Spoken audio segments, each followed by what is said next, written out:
Hey guys, welcome and welcome back to the channel. Hope you are doing great. So guys, I went on a trip. So guys, हम लोग जा रहे थे रामेश्वरम और ये है पंबन ब्रिज। ये पंबन ब्रिज एक रेलवे पुल था जो पंबन द्वीप पर रामेश्वरम शहर को भारत की मुख्य भूमि के मंडपम से जोड़ता था।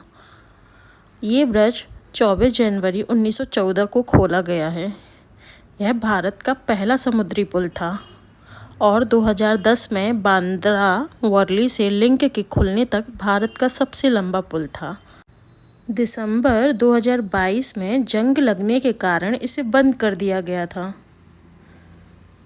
एंड गाइस, ये न्यू पंबन ब्रिज अभी अप्रैल में खोल दिया गया। सो गाइस, हमने भी कार को रोड में किनारे खड़े करके इस ब्रिज को देखा और फिर उसके बाद हम पहुंच गए रामेश्वरम में हमने स्टे किया रात में। देन उसके बाद अगले दिन सुबह 5 बजे उठकर हम चले गए रामेश्वरम में मंदिर की तरफ दर्शन करने के लिए, स्नान वगैरह करके। गाइस, अभी हम पहले पैदल चले, उसके बाद हमें थोड़ी दूर पे हमको मिल गया एक कार। गाड़ी से हम लोगों को छोड़ा जिसने मंदिर परिसर पे। अब हम लोग जा रहे हैं मंदिर की तरफ। उससे पहले गाइस, हम लोग जा रहे हैं हमारे फुटवेयर्स को रिमूव करने के लिए। तो मंदिर के ही बाजू में आपको मिल जाएगा जूते चप्पल रखने का स्टैंड। तो ये है, हम जा रहे हैं यहाँ पर जूते चप्पल रखने के लिए अपने। इसके बाद गाइस, यहाँ पर जूते चप्पल रखने के बाद यहाँ से एक स्लिप लेके हम लोग जा रहे हैं मंदिर की तरफ। सो हम लोग मंदिर की तरफ जा रहे हैं। सो गाइस, अभी हम लोग जा रहे हैं मणि दर्शन के लिए, जिसका समय है सुबह 4:30 बजे से 5 या लगभग 6 बजे तक मणि दर्शन करा देते हैं। यह विशेष दर्शन केवल सुबह ही होते हैं, इसलिए हम सबसे पहले होटल से अपने निकले और नहा धोकर आए जिससे हमें मणि दर्शन मिल सके। इसके बाद गाइस, हम लोग जा रहे हैं 22 तीर्थ स्नान करने के लिए। उससे पहले हमें जाना है समुद्र में स्नान करने के लिए। तो आप देख सकते हैं, हम मणि दर्शन करके निकल आए हैं और ये है सुबह का नज़ारा। तो आप यहाँ पर सामने चाय, कॉफ़ी, दूध, आपको जो भी पीना है, यदि आप पीना चाहें तो उसका भी शॉप है। तो आप स्नान करने से पहले चाय वगैरह पी सकते हैं, दूध वगैरह पी सकते हैं। तो सामने ही शॉप्स हैं, तो आप लोग जा सकते हैं। तो मैंने तो कुछ नहीं पिया, बट मम्मी लोगों ने यहाँ पर चाय वगैरह पी थी। सो गाइस, इसके बाद हम लोग जा रहे हैं समुद्र की तरफ स्नान करने के लिए। तमिलनाडु के रामेश्वरम में है रामनाथ स्वामी ज्योतिर्लिंग, जिसे श्री राम ने समुद्र के बालू की रेत से बनाया था।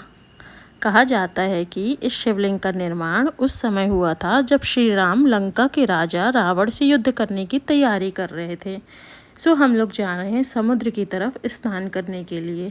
आप यदि पैदल नहीं जा सकते हैं तो यहाँ पर और भी सुविधाएं हैं जिसके द्वारा आप जा सकते हैं समुद्र की तरफ स्नान करने के लिए। हम लोग तो पैदल ही गए थे क्योंकि काफ़ी दूर नहीं था, पास में ही था, 1 किलोमीटर के समथिंग ही था मंदिर परिसर से जहाँ पर समुद्र है। सो अभी हम लोग आ चुके हैं समुद्र में स्नान करने के लिए। समुद्र में स्नान करने के पश्चात हम जाएंगे 22 तीर्थों का जल से स्नान करने के लिए, जिसका विशेष महत्व है।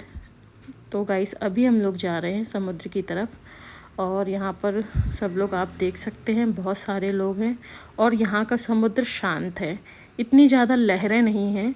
उसके पीछे का कारण यह है कि इस स्थान पर हवाओं का विशेष प्रवाह नहीं है, जिस वजह से यहाँ पर लहरें बहुत ज़्यादा नहीं आती हैं और आप बहुत ही इत्मीनान से, बहुत ही सुकून के साथ समुद्र में स्नान कर सकते हैं और अपने शरीर, अपनी आत्मा को जोड़ सकते हैं और भगवान सूर्य का आप उन्हें अर्घ्य दे सकते हैं और भगवान सूर्य की विशेष प्रार्थना कर सकते हैं। समुद्र में स्नान करने के पश्चात आपको बहुत ही फ्रेश फील होगा और आप एक अलग ही शांति और सुकून का अनुभव करेंगे। रामेश्वरम हिंदुओं का एक पवित्र तीर्थ है। यह तीर्थ हिंदुओं के 4 धामों में से एक है। भारत के उत्तर में काशी की जो मान्यता है वही दक्षिण में रामेश्वरम की है।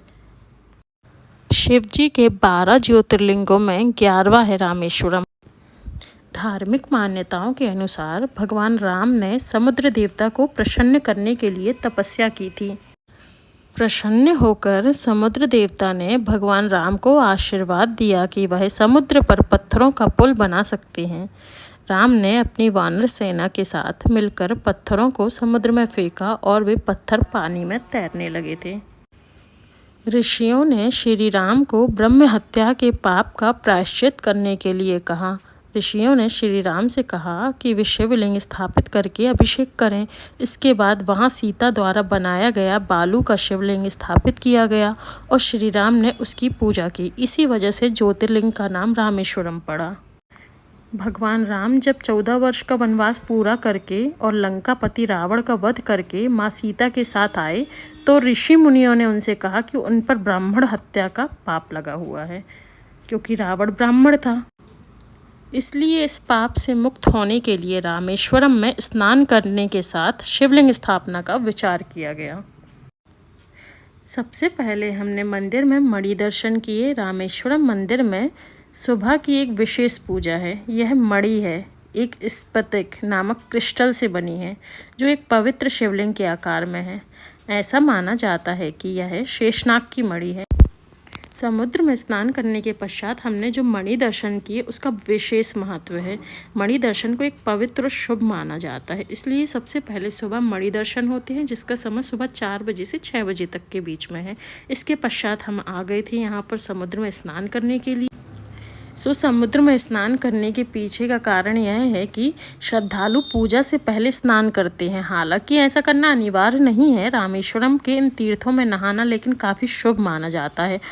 इसलिए समुद्र में स्नान करने के पश्चात हम जाएंगे 22 कुंडों के तीर्थों में स्नान करने के लिए, जो कि प्राचीन समय से काफ़ी प्रसिद्ध माना गया है। अभी हम समुद्र में स्नान करने के पश्चात जाएंगे मंदिर में। हालांकि इन कुओं में स्नान करना अनिवार्य नहीं है, लेकिन परंपरा का पालन करते हुए 22 तीर्थों या कुओं में स्नान करना उचित है। कहा जाता है कि इन कुओं में स्नान करने से व्यक्ति के सभी पाप धुल जाते हैं।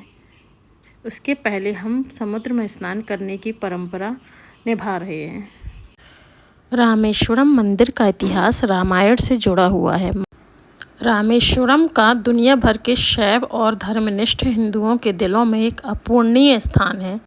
यह मंदिर भगवान शिव के 12 शुभ ज्योतिर्लिंगों में से एक है, जिनके बारे में माना जाता है कि वे स्वयंभू हैं। इसके अलावा रामेश्वरम भारत के 275 पाडल पेट्रा स्थलों में से एक है। ये वे स्थान हैं जहां अपार, सुंदरार और त्रिगुण जैसे पूजनीय शैव संतों ने शिव के शानदार भजन गाए थे। ऐतिहासिक साक्ष्य दावा करते हैं कि स्वामी विवेकानंद भी शिकागो की अपनी यात्रा से पहले रामेश्वरम मंदिर गए थे। रामेश्वरम मंदिर 4 धाम यात्रा के गंतव्यों में से एक है, जो हिंदू धर्म में सर्वोच्च दर्जे की तीर्थ यात्रा है। ऐसा माना जाता है कि भगवान महादेव के इस पवित्र निवास के दर्शन किए बिना कोई भी तीर्थ यात्रा पूर्ण फल नहीं देती है। रामेश्वरम मंदिर में 22 तीर्थ पवित्र तालाब हैं, जिनका पवित्र जल शरीर से सभी सांसारिक बुराइयों को धो सकता है। कई भक्त अपने प्रियजनों को मोक्ष प्रदान करने के प्रयास में उनकी मृत्यु के बाद की रस्में करने के लिए भी यहाँ आते हैं। रामेश्वरम विश्वलिंगम का अभिषेक, राज्याभिषेक करना धार्मिक पवित्रता का सर्वोच्च रूप है।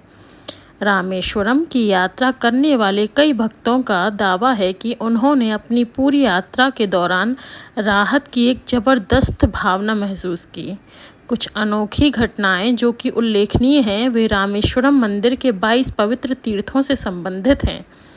कुछ भक्तों का दावा है कि जब भी कोई व्यक्ति पहले कुछ तीर्थों के पवित्र जल में स्नान करता है तो उसे अपने पूरे जीवन में किए गए सभी पापों की याद आ जाती है।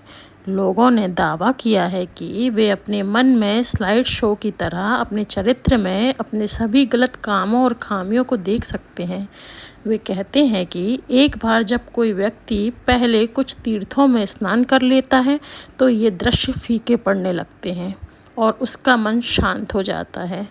फिर अन्य तीर्थ व्यक्ति के शरीर में शांति और खुशी के तत्वों को जोड़ने का काम करते हैं। हालांकि ये बहुत ही अमूर्त अनुभव है, लेकिन बड़ी संख्या में लोगों ने ऐसे दर्शन बताए हैं जो काफ़ी आश्चर्यजनक हैं। रामेश्वरम मंदिर शाही स्थापत्य शैली और प्रचुर आध्यात्मिक ऊर्जा का एक मिश्रण है। यह भारत के उन कुछ मंदिरों में से एक है जो विश्व प्रसिद्ध द्रविड़ स्थापत्य शैली को दर्शाते हैं। सभी दक्षिण भारतीय मंदिरों की तरह रामेश्वरम में ऊंची परिसर की दीवारें, जिन्हें मादिल कहा जाता है, हैं, जो मंदिर को चारों तरफ से सुरक्षित रखती हैं। 15 एकड़ में फैले मंदिर परिसर में 22 तीर्थम तालाब भी हैं, जहां भक्त पवित्र स्नान करते हैं। रामेश्वरम द्वीप के क्षितिज को 120 फीट ऊंचे गोपुरम सुशोभित करते हैं। इसके आंतरिक भाग की आकर्षक विशेषताओं में 5 फीट के चबूतरे पर खड़े विशाल स्तंभ शामिल हैं। मंदिर में सैकड़ों बलुआ पत्थर के खंभों, बीमों और ऊंची छतों से बने कई गलियारे हैं। 4000 से अधिक स्तंभों वाले इन गलियारों की कुल लंबाई लगभग 3800 फीट है। इसके पश्चात हम आ जाते हैं धनुषकोडी की तरफ। धनुषकोडी एक रहस्यमयी जगह है जो भारत के तमिलनाडु राज्य के रामेश्वरम द्वीप पर स्थित है। यह जगह अपने भूतहा माहौल, पौराणिक महत्व और 1964 के विनाशकारी चक्रवात की वजह से जानी जाती है। धनुषकोडी को भारत की आखिरी सड़क के रूप में भी जाना जाता है।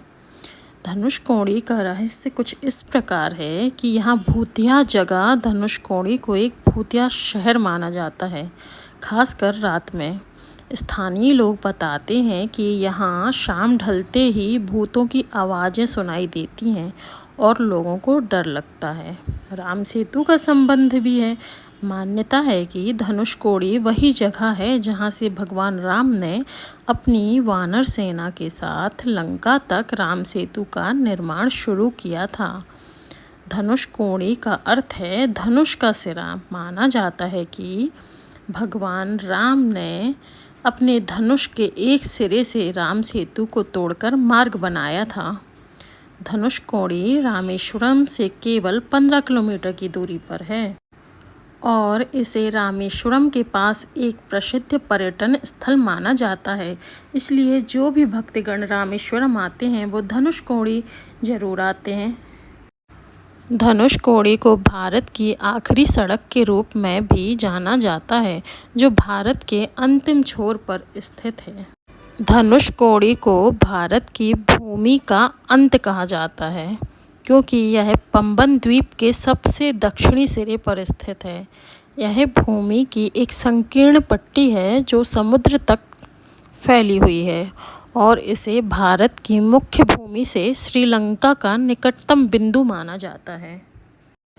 बताया जाता है कि जब भगवान राम श्रीलंका में प्रवेश कर गए थे, तब विभीषण के अनुरोध पर श्री राम ने अपने धनुष से सेतु को तोड़ दिया था। इस कारण से इस जगह का नाम धनुषकोडी पड़ा है। लुभावने रूप से तो बहुत ही खूबसूरत है, लेकिन रहस्य में लिपटा हुआ